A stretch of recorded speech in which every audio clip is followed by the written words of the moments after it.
So you have a little eruption. You're not sure if it's a pupule, pustule, a whitehead, amelia.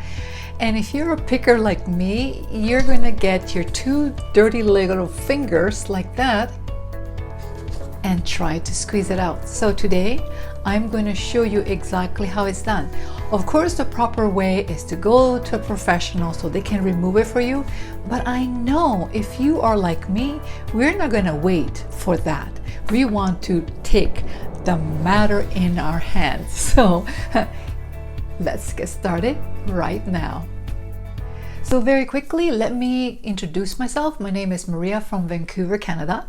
And first thing I want to do, well, second thing, is to thank all my subscribers for your love, your support, your comments. Amazing, amazing.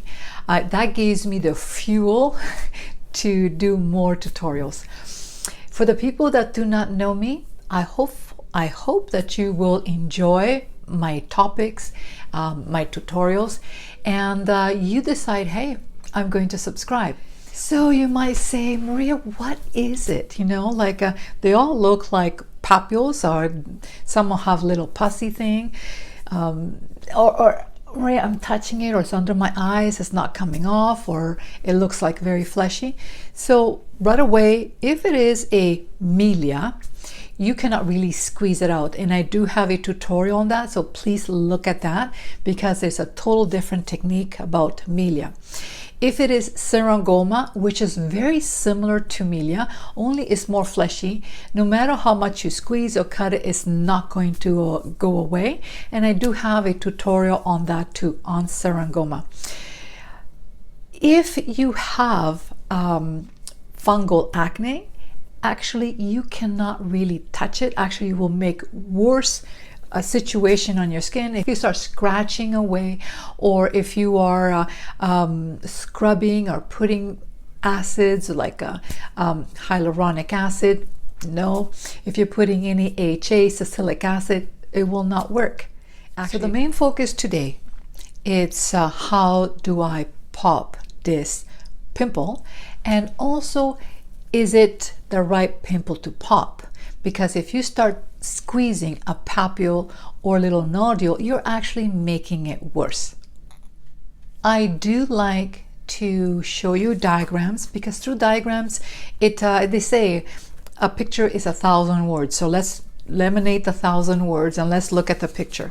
So if you have sebum, okay, so basically there's oils in here, and you might have a little blackhead or a little whitehead. Basically, you very quickly you can eliminate this. However, if you don't take care of it, and I'm going to explain a little bit more why does this happen. Most likely is that you're using some products that are too dehydrating, making the opening very tight, or you have used products that are too oily for you, or you are going through a hormonal, you're releasing too much oils, or you're washing your face too much. If you do not take care of this, this is what's going to happen. You're going to get inflammation. Okay, so from having it like this, oops, like this, to like this. When you get this type of situation, which is more of a papule, means it's like a red bump. If you start squeezing it, what you're going to do, you're going to push the bacteria or the inflammation in the lower part.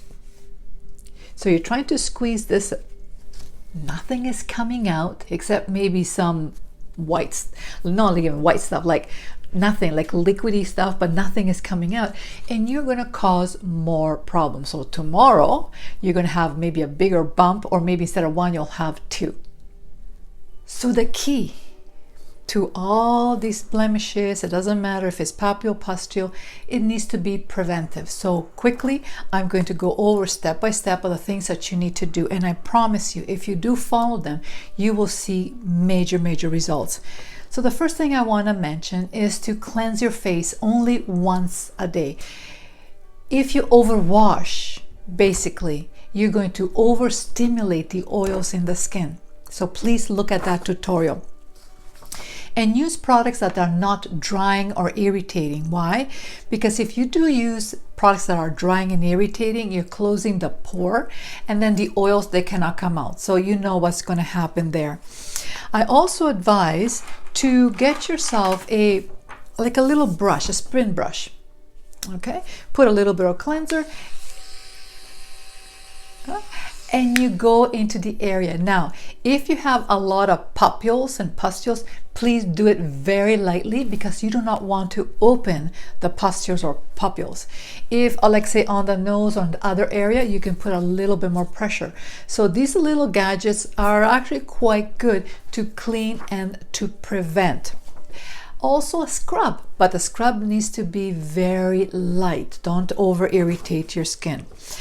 Steaming your face, that's very good, because you want to bring up moisture to your skin. And yes, you just get a clean face cloth, put it in hot water, and bring it to the problem area like this, and leave it there until it cools down. And you do that several times. What's going to happen is that you're bringing the blood to the area. So in a pimple, you will have the white blood cells, the red blood cells, and the bacteria and all that. And so by bringing blood to the area, you are going to bring the army to fight the bacteria or the viruses. So hot towels. And how often? Even if you do it every night, but be very careful not to rub your face. You just put it in that area. When you go to bed, pull your hair back, okay? It's because the hair, if it goes into your face, your oils will go all over the place, so you don't want that. And change your pillowcase every night. Disinfect the pimple. Let's say you washed your face, disinfect the pimple with either tea tree oil with water. So get a drop of water, drop of tea tree oil, and get your Q-tip and just apply in on the pimple area. Do not put tea tree oil all over your face, because it will dehydrate your skin. Manuka oil is another good oil, and a lot of people like to use witch hazel. It's a bit dehydrating, so don't use witch hazel all over your face if you just have acne in this area. So just again, get your little Q-tip and on the area. Apple cider vinegar 2-3 times a day, and I do mention that a lot. The percentage will vary what type of skin you have. So 50-50 for fungal acne, normal skin 30%, 70%, and then you decide if it's too dehydrating or if it's stinging a little bit, just dilute it a little bit more. Do not use foundation. Please do not use foundation on your skin when you have blemishes, or concealer, because that will make it worse. It's almost like putting poison onto the face. If you need to cover a little bit, I advise mineral makeup, and I have a link below. And on the area that you need some extra coverage, just put a little bit more. Mineral makeup has usually an SPF of 25, 28, so it also protects your skin from the UVR. Another thing that is very important is your gut. And the gut communicates with your brain. The gut controls 80% of your immune system. It's incredible. So garbage in, garbage out. If you eat a lot of processed foods, a lot of carbs, junk food, you are going to get problems on your skin. So let's look at your diet very closely.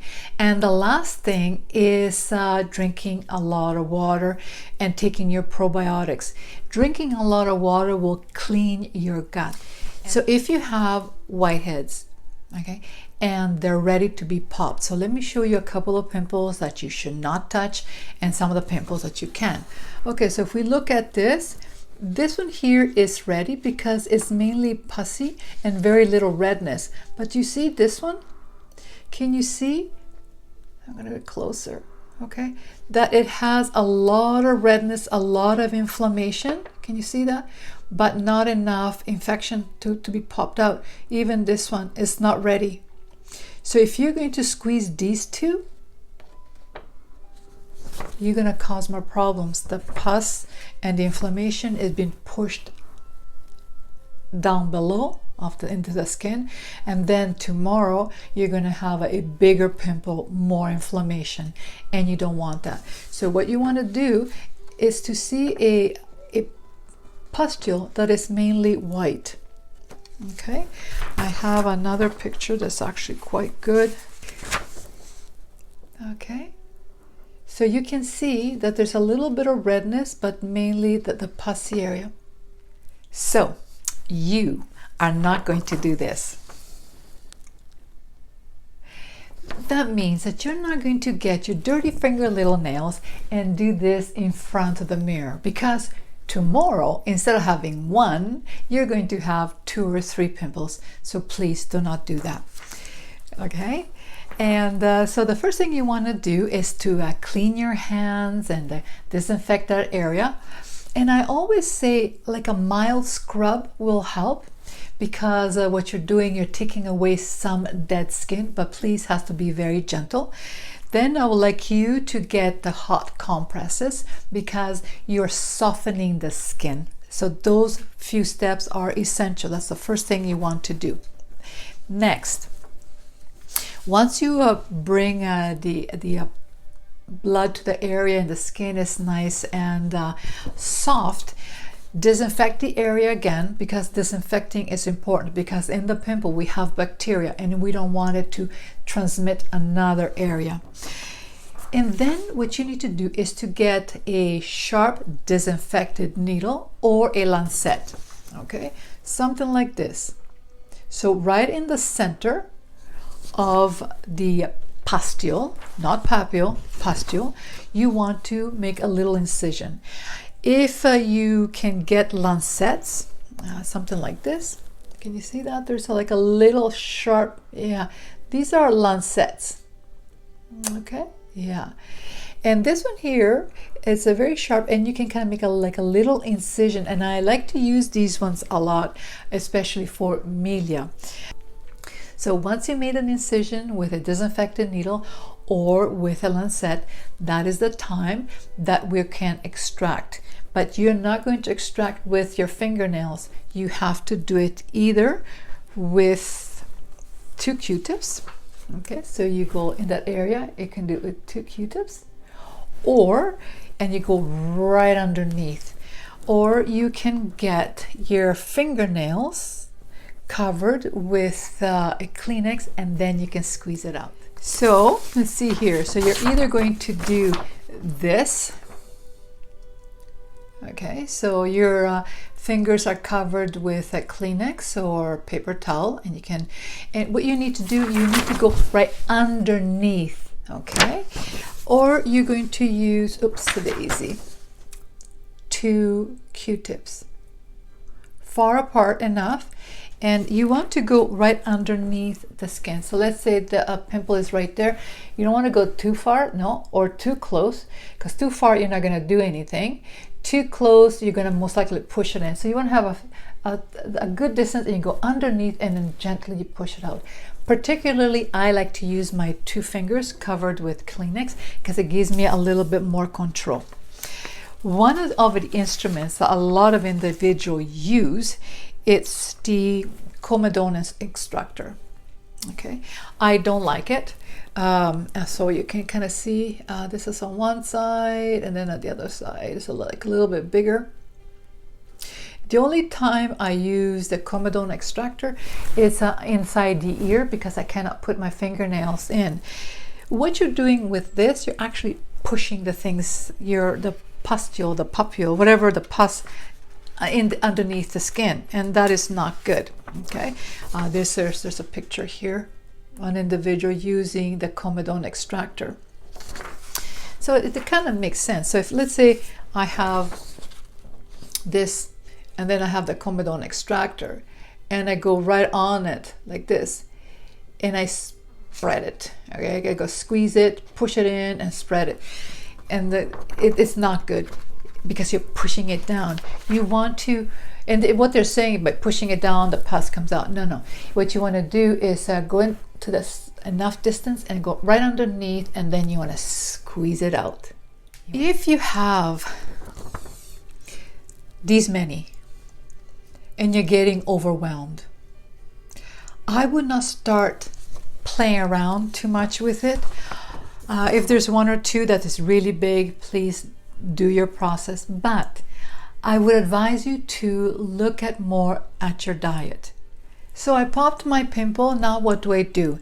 The next step is very important. One is the high frequency. There is two different gases. One is argon and the other one is neon. And the one that you want to use is more the bluish purplish one, which is the argon. The neon is the red one, which is for product penetration. I would purchase this because it's really, really good to have. I have a link below, and but it's not necessary. But what this does, the oscillating current, what it does, it coagulates and kills the bacteria. And you would use this maybe once a day for a few minutes. If you overdo it, it will irritate your skin. So the high frequency, it's amazing. The next one that I talk about a lot is the LED light. Which one? Well, for acne, it's mainly the blue light. However, do you remember that I mentioned before about bringing the blood circulation to the surface? Yes. So I would always start with the red light. Okay, let me turn it on. Okay. And just for a few minutes, you just go to the area. Okay, to the area like this, back and forth on the acne area. And what you're doing, you're bringing the blood circulation to the area, because we need to get the white blood cells and the red blood cells to the area for healing. And you do that for a few minutes. However, to bring down the inflammation and the infection, it is the blue light. So let me put this in. Okay, and so I do love, okay, turn this on, the blue light. And you put in the area, and you have it in the area for a few minutes like this. You can go around, and then you go the other side. So this one here, the blue light, is to bring down inflammation. So if you have skin like this, and you don't want to start picking at it and bring the pus everywhere, the high frequency, no, don't get confused with radio frequency, it's different, okay? The high frequency and the blue light, the LED light, will help you immensely in conjunction with your diet. I know, again, a long tutorial, but I enjoyed myself immensely. If you have any questions, you can leave me down below. I love those comments. However, if you have anything that's a little bit more on the personal side, you can reach me on Instagram, send me a picture of your skin, and I'll promise you I will try my best to get you as soon as possible. Since I'm getting a lot of subscribers, thank you so much. It will take me a little bit longer to reach you, but I will, and I will help you the best of my knowledge. Again, thank you so much for staying here until the end. Give me a thumbs up, give me a big heart, and I will talk with you very, very soon.